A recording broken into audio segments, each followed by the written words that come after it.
Hey yo, salut les Nakamas, j'espère que vous allez bien. Je tenais tout d'abord à vous remercier. On est presque 500 sur la chaîne et c'est juste un truc de fou. Merci infiniment pour votre soutien, ça me fait extrêmement plaisir. Et donc aujourd'hui les amis, j'ai décidé de faire un top 4 des meilleurs combats de la saison de printemps. Même s'il n'y a pas eu vraiment beaucoup de combats, mais je voulais absolument vous montrer ces 4 combats que j'ai bien appréciés et que certainement vous aussi. Et aussi les amis, j'ai créé un sondage pour le prochain top qui est le top 10 des femmes les plus badass des animés.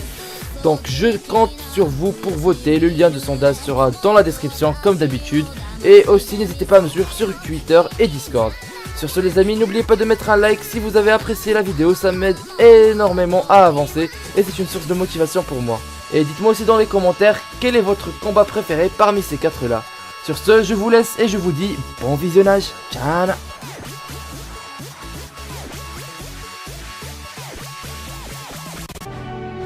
Et on commence ce top les amis avec la 4ème place où nous avons Nomura contre Rin de l'anime Bushu Shoujo Machiavellisme. C'est pas un combat de fou mais j'ai bien apprécié quand même. Pour ce combat il n'y a pas vraiment eu grand chose à dire. On a juste Rin qui est l'une des 5 meilleures épéistes qui attaque par surprise Nomura avec son sabre. Et on a Nomura qui nous montre qu'il a un talent fou pour les arts martiaux et finit par battre Rin. Donc voilà, je vous laisse avec l'extrait.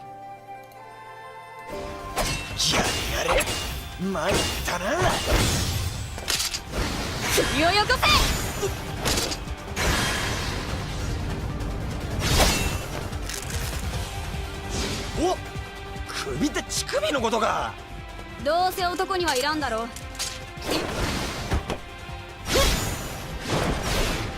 何？よ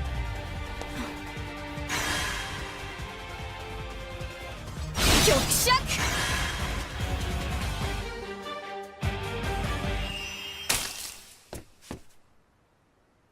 オタク強いね。こっちも秘密兵器を出そうかな。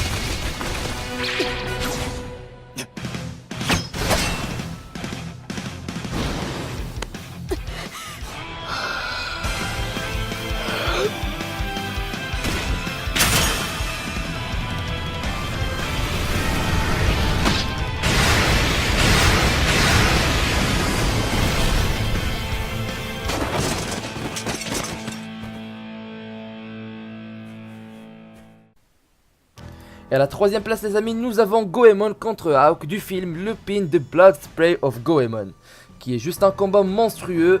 On va rappeler un petit peu l'effet de l'histoire. Donc sur un bateau de casino géré par un Yakuza, nous voyons Goemon comme le garde du corps du patron. Quelqu'un se fait attraper en train de tricher et mené vers l'arrière du casino pour être torturé. Après on a l'arrivée du soi-disant garde du corps de ce gars qui n'est d'autre que Hawk.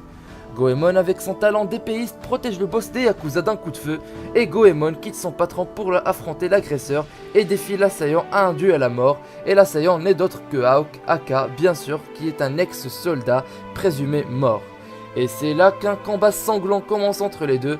Le combat se termine avec la victoire de Goemon qui tranche à la tête de Hawk. Si vous avez vu le film de Lupin, ben dites-moi dans les commentaires si c'est vraiment un bon film ou pas.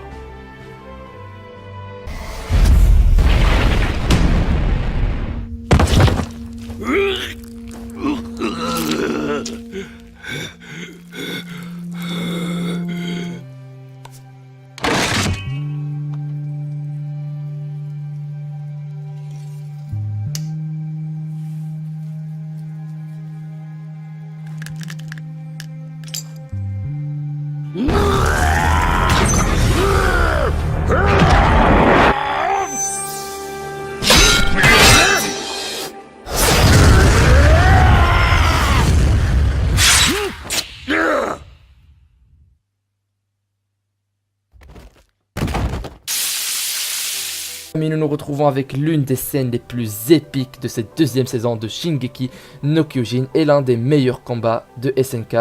Je veux bien sûr parler du fameux combat de Eren contre Reiner. Après la révélation de Reiner qui, je le rappelle, a confirmé qu'il était le titan cuirassé et que Berthold était le colossal, Reiner demanda à Eren qu'il allait partir avec eux car ils ont besoin de lui. Eren, sous le choc, il était en train de se dire « Non mais attends, je rêve.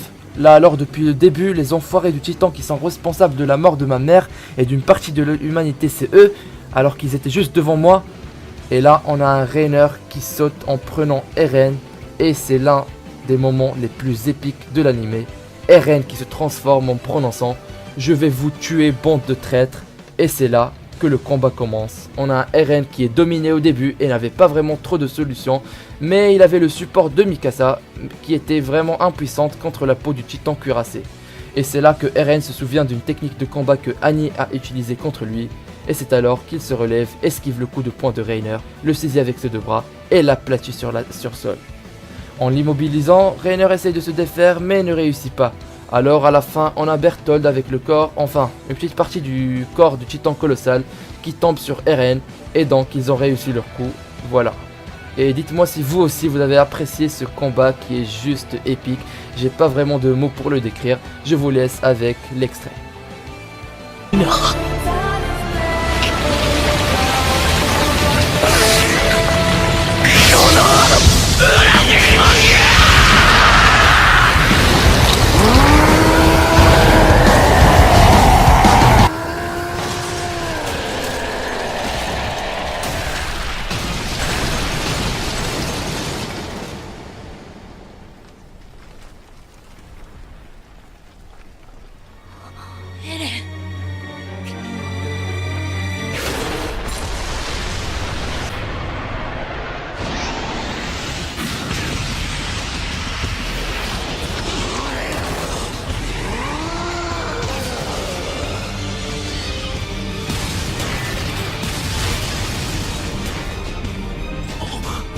Et à la première place les amis, vous l'aurez certainement attendu, il s'agit du combat de Izuku contre Shoto, qui est juste épique.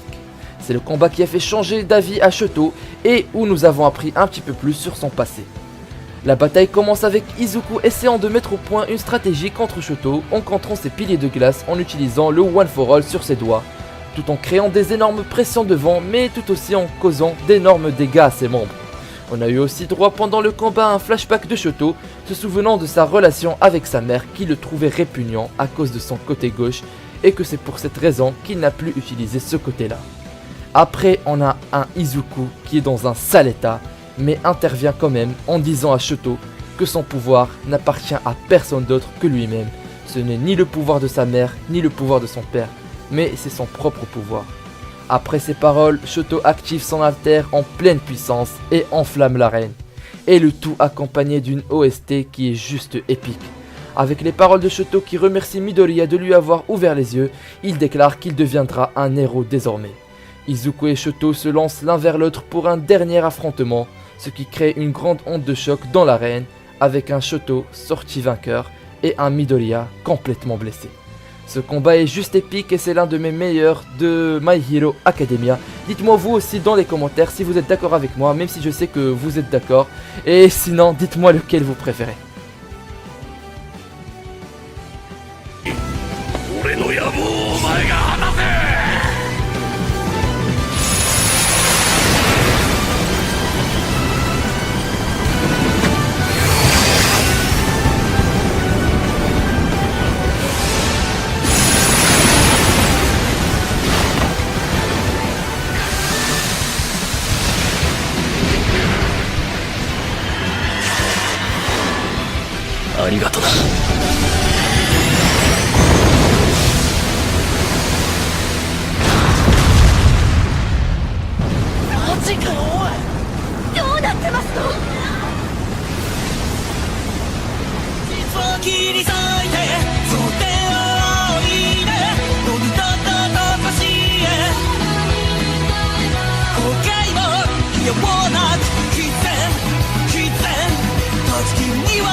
未来へ追っかけ